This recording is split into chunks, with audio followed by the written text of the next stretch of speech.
Lucky রুবাস cooking আপনাদের সবাইকে স্বাগত জানাচ্ছি। তো আজকে রুই মাছ দিয়ে ব্রোকলি রান্না করব।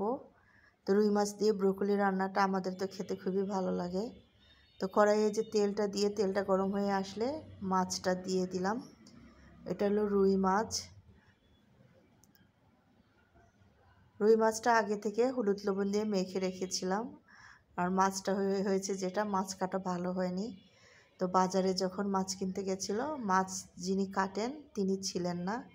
তো যিনি মাছ বিক্রি করেন তিনি মাছ কেটে দিয়েছেন, তিনি এতটা দক্ষ ছিলেন না। তো ওই যে মাছটা ভাজা হয়ে গেছে, মাছটা তুলে নিচ্ছি। এখন এর মধ্যে পেঁয়াজ কুচি দিয়ে দিব। আমি একটা পেঁয়াজ কেটে রেখেছিলাম, কুচি করে রেখেছিলাম, সেটা দিয়ে দিচ্ছি। পেঁয়াজটা নরম করে ভেজে নেব। আর আমি আগে থেকে ফুলকপি আর ব্রোকলি কেটে গরম পানি দিয়ে ভাপ দিয়ে নিয়েছি।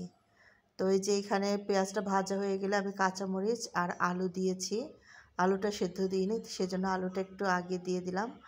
আর আমি টমেটো কেটে রেখেছি, পাকা টমেটো, সেটা দিয়ে দিচ্ছি। টমেটোটা আগে দিয়ে দিচ্ছি, টমেটোটা গলে গেলে খেতে ভালো লাগে, মানে না গললে খেতে ভালো লাগে না, সেজন্য টমেটোটা আগে দিয়ে দিলাম। এখন ভালো করে কষিয়ে নেব একটু সময় নিয়ে। এখন এখানে মশলাগুলো দিয়ে দিব। হলুদ গুঁড়ো দিয়ে দিলাম হাফ চা চামচ, জিরে গুঁড়ো হাফ চা চামচ, ধনে গুঁড়ো 1 চা চামচ, মরিচের গুঁড়ো হাফ চা চামচ দিয়ে দিলাম।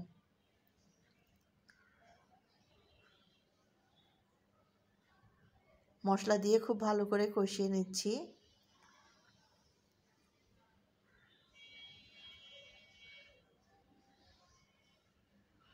আমি যে মাছে হলুদ লবণ মেখে রেখেছিলাম, সেখানে হলুদ লবণের পানিটা ছিল, সেটা দিয়ে দিলাম। লবণ দিয়ে দিলাম। ঢাকনা দিয়ে বেশ কিছুক্ষণ কষিয়ে নিয়েছি। এখন ঢাকনাটা খুলে নিয়েছি। আমি যে মাছটা ভেজে তুলে রেখেছিলাম সেই মাছ ভাজাটা দিয়ে দিলাম। একটু কষিয়ে নিলে ভালো লাগবে। আর পানি দিয়ে দিলাম।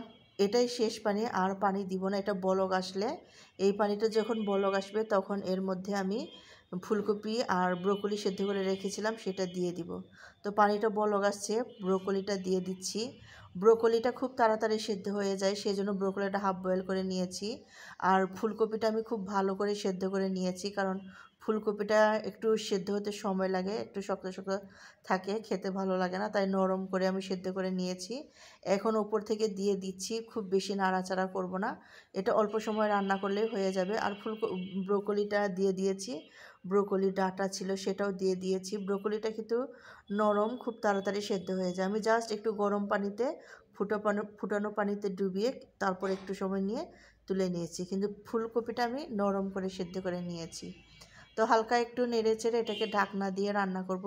বেশি সময় লাগবে না এটা রান্না হতে, মানে অল্প সময় হয়ে যাবে।